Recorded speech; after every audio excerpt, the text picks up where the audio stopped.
Bonjour à tous et merci de votre fidélité. Nous sommes très heureux de vous retrouver ce dimanche pour une nouvelle émission de Sagesse bouddhiste. Nous allons évoquer aujourd'hui un sujet primordial dans le bouddhisme tibétain, le powa ou le transfert de conscience au moment de la mort. C'est une situation face à laquelle nous nous retrouvons tous confrontés de manière inévitable. Il est donc très important de s'y préparer. Car en effet, la manière dont nous mourrons dépend en partie du contrôle de notre esprit. Il existe pour cela un certain nombre de méthodes et d'instructions que donnent les grands maîtres du bouddhisme tibétain. Alors à quel moment peut-on mettre en pratique ces techniques sur le chemin spirituel? Quelles en sont les origines? Peut-on les utiliser pour le bénéfice d'autres personnes? Comment y avoir accès?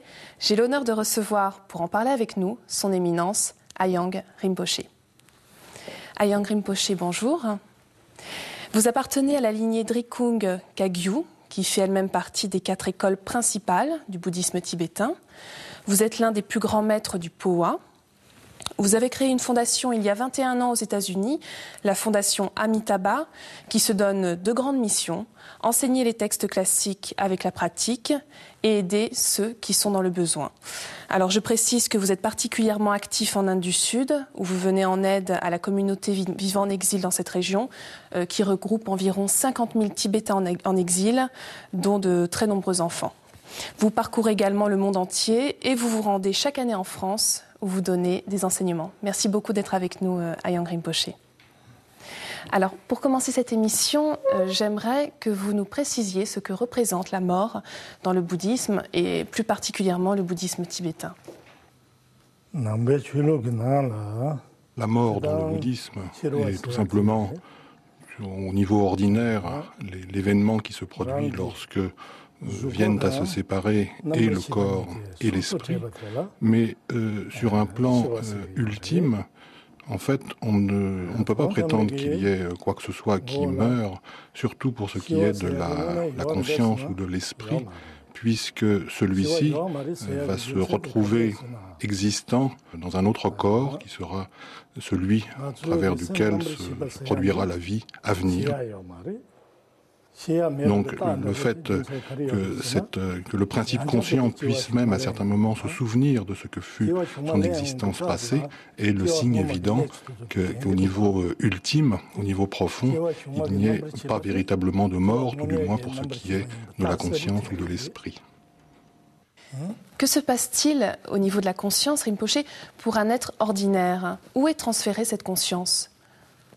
Il y a en fait 3 cas de figures possibles. Si c'est une personne ordinaire qui décède, elle va transmigrer au sein du cycle des existences qui lui-même est constitué de 6 classes d'êtres. Le deuxième cas de figure, donc, c'est le cas d'une personne qui a déjà une grande expérience de la méditation. Cette personne aura la possibilité de reprendre vie dans ce que l'on appelle les champs purs de manifestation ou les champs purs d'éveil. Et le troisième cas de figure ne concerne que les yogis qui, eux, ont une grande expérience, sont ceux qui atteindront à l'état ultime de réalisation, à l'état de Bouddha, au moment même de leur décès. Alors, Rinpoché, pour que cette conscience atteigne les champs purs, pour que l'on puisse devenir éveillé et ne pas retomber dans les royaumes samsariques, il existe différentes techniques dans le bouddhisme tibétain, dont le powa. Est-ce que vous pouvez nous expliquer de quoi il s'agit? Cette pratique du powa ou du transfert de conscience, c'est la technique qui est la plus excellente pour parvenir à l'état de Bouddha. Si ce sont des pratiquants excellents, ils vont s'élever jusqu'au champ pur des corps absolus de la bodhéité, on appelle les corps du Dharmakaya. Si ce sont des pratiquants ou des yogis de catégorie médiane, ils vont accéder aux champs purs qui sont ceux du Sambhogakaya ou corps de gloire ou de jouissance dans l'éveil. Et si ils sont de la catégorie, l'on dit, la plus humble, eh bien ils vont eux parvenir jusqu'au champ pur de manifestation du Nirmanakaya, justement, tel que le corps éveillé qui se manifeste. Et au grand jamais, ils ne pourront retomber dans la phase, dans la frange la plus terrible du cycle des existences ou du samsara. L'on dit que s'élever jusqu'à la perfection d'un champ pur, quel qu'il soit, du Sambhogakaya, Nirmanakaya, Dharmakaya, permet aux pratiquants de faire étape, puisqu'il est beaucoup plus facile par la suite de passer de ce champ pur à l'état de pure réalisation. Alors, Rinpoché, cette technique s'applique au moment de la mort, mais il est quand même très important, et il faut le préciser, de pratiquer durant notre vie, pendant qu'on est vivant. Il est effectivement très très important de s'exercer à ces techniques du transfert ou du powa avant même qu'arrive l'instant de notre mort. C'est un peu comme si l'on envisageait de se rendre quelque part. Et avant même que de s'y rendre, eh bien, il faut préparer le chemin, préparer la route que l'on va devoir suivre pour arriver en ce lieu. Et ici, donc, c'est en tout point équivalent. Avant même que d'arriver à cet instant qui va terminer cette existence-ci, il est absolument nécessaire de s'exercer de notre vivant dans ces techniques. Et ces techniques, donc, vont former un peu comme la tête de l'édifice qui va pouvoir à terme être mise en branle à cet instant particulier du décès. Cette tête, on l'appelle donc la tête de l'apprentissage ou de la réalisation de la nature de l'esprit ou du Mahamudra. Donc c'est ce qui forme le corps même de cette pratique, et c'est celle donc qui va prendre la main au moment où nous entrerons dans cette phase si particulière. Donc encore une fois, il est indispensable, pour ces raisons-ci et bien d'autres raisons, il est indispensable donc que de notre vivant, nous puissions nous exercer de façon juste, de façon énergique dans toutes les techniques du transfert. Alors, il est important de s'exercer de notre vivant, Rinpoché, d'autant plus qu'on n'est pas toujours en état de pouvoir appliquer les techniques du powa au moment de la mort, pour diverses raisons. Et alors, justement, est-ce que d'autres personnes peuvent le faire à notre place? Comment ça se passe dans ces cas-là? Il y a la technique du powa qui est employée par une personne encore vivante et qui, elle, est destinée à épauler, à aider une personne qui, elle, vient de décéder. Eh bien, la personne qui va pouvoir officier devra elle-même être particulièrement instruite dans ces techniques. Elle va devoir passer par un long parcours d'apprentissage. Elle aura dû recevoir toutes les autorisations rituelles de texte, elle aura dû recevoir toutes les instructions profondes de méditation, elle aura dû s'exercer à l'expérimentation de ces instructions pour qu'elle-même maîtrise toutes ces techniques, et ce qui lui permettra d'employer ces techniques non pas pour elle-même mais pour la personne nouvellement décédée, eh bien c'est principalement la motivation de pur altruisme qui la dirigera ou qui sous-tendra sa pratique. C'est cette motivation d'altruisme universel, cette motivation parfaitement pure qui lui permettra donc d'employer ces méthodes que normalement on réserve à soi-même, de les employer à ce défunt. Alors, on peut quand même préciser, Rinpoché, que ce sont des grands maîtres tibétains qui pratiquent le powa pour les personnes qui ne peuvent pas elles-mêmes le faire. Mais on peut se demander aussi, alors, dans quelles conditions ça se passe? Est-ce qu'il faut bien connaître la personne, avoir une bonne connexion avec elle? Est-ce qu'on peut le faire à distance ou pas? En général, effectivement, ce sont toujours les grands maîtres qui officient dans le cadre du transfert, du powa, destiné à un défunt. Ces grands maîtres donc, sont au mieux, dans la tradition tibétaine, donc sont au mieux des maîtres qui sont des tulku, qui s'inscrivent dans ces corps de manifestation de l'éveil.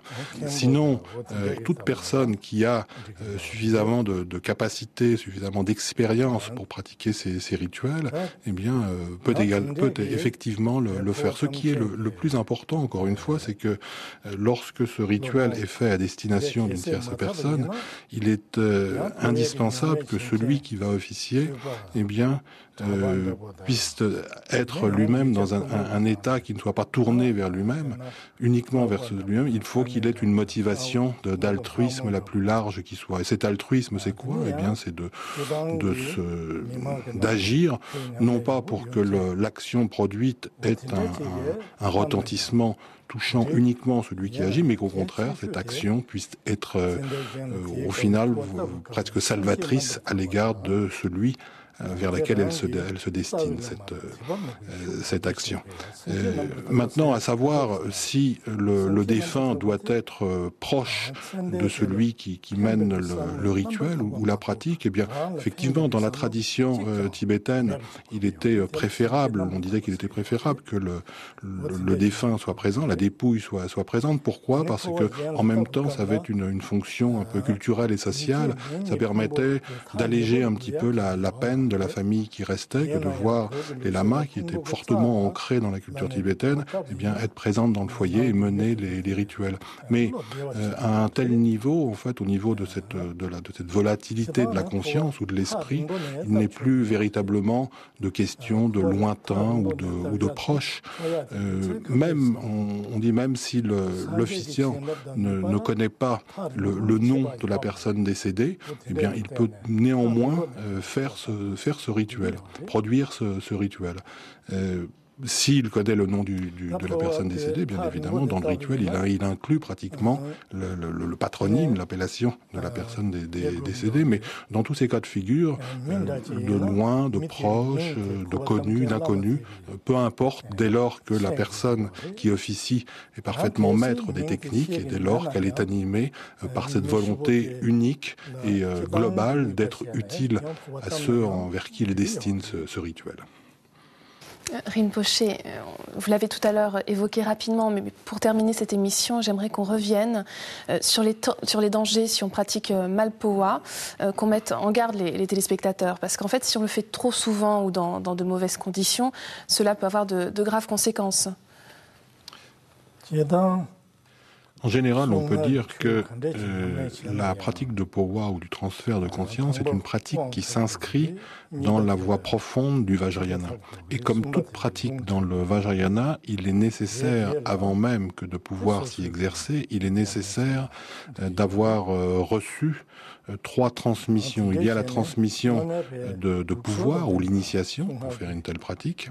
Il y a la transmission du texte, transmission scripturaire, de ce qui va nous servir de support pour la pratique. Et il y a la 3e transmission, donc qui est la transmission des instructions et des instructions de méditation. Donc dès lors que l'on a reçu initiation, instruction et transmission du texte, eh bien l'on peut dire que quelle que soit la fréquence avec laquelle nous allons nous exercer dans cette pratique, ici dans la pratique du transfert de conscience, eh bien il n'y aura jamais aucun risque.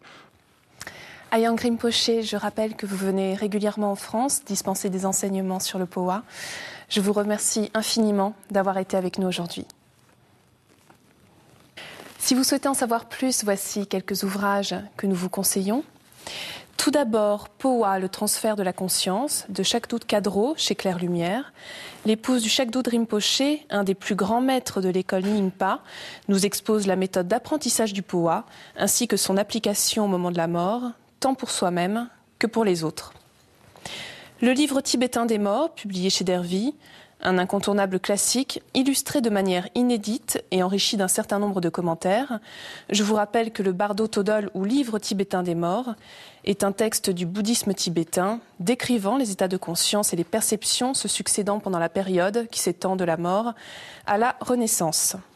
Et enfin, L'ondée de sagesse, chant de la lignée Kagyu, toujours chez Claire Lumière. Vous pourrez retrouver dans cet ouvrage une grande richesse historique et spirituelle, la traduction de ces chants poétiques, accompagnée de la biographie de chacun de ces maîtres éveillés. C'est la fin de notre émission. Vous pouvez la retrouver sur le site internet de France 2 en cliquant sur la rubrique « Tous les programmes » et « Chemin de la foi ». Merci à tous de nous avoir accompagnés. Je vous souhaite une excellente journée. À dimanche prochain.